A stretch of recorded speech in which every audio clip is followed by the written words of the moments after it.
Hello, my name's Ron Rogge, and I'm a professor of clinical psychology at the University of Rochester.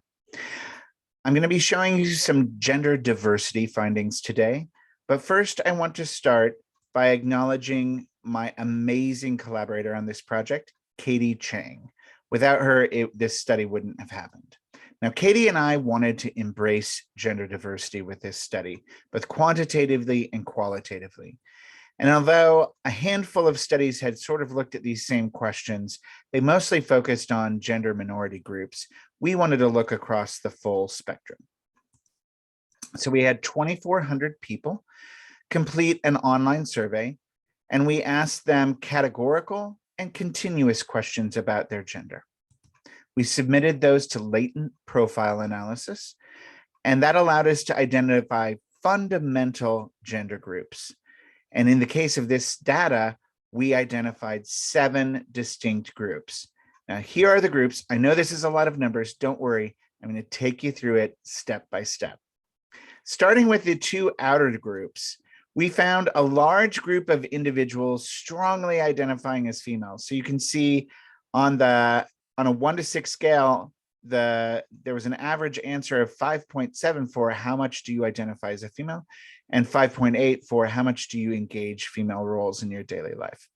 Similarly, we found a group of individuals strongly identifying as male. In addition to those 2 groups, we found men and women who, although they still primarily identified with one gender role, also reported small amounts of identification with the opposite gender role. Finally, we identified 3 intermediate groups, and let's dig into those a little more. So we found 137 individuals very fluid aligned. That meant they reported high levels of fluidity in their gender identity, and in their day-to-day life, they reported the highest amounts of engaging androgynous roles and non-binary roles. We also found moderately fluid aligned individuals.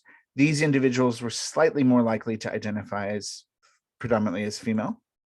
And finally, we found a non-binary agender group. They endorsed high levels of engaging non-binary and androgynous gender roles in their day-to-day life, and they reported particularly low levels of endorsement of either male or female identities. Now, across all of these, the classes of individuals that were more leaning toward a male identity were also more embracing of casual sex, reported more casual sex partners, and more problematic drinking. We thought initially that maybe trans individuals would form their own gender groups. But actually what happened is that the trans individuals were sprinkled across all of the gender groups, meaning trans individuals may have internal identities that don't match up to their sex assigned at birth, but those gender identities still span the full spectrum. The strongly aligned males and females were more likely to be heterosexual, desire monogamy. They reported complete outness about their gender, no shame, no microaggressions, and high levels of functioning.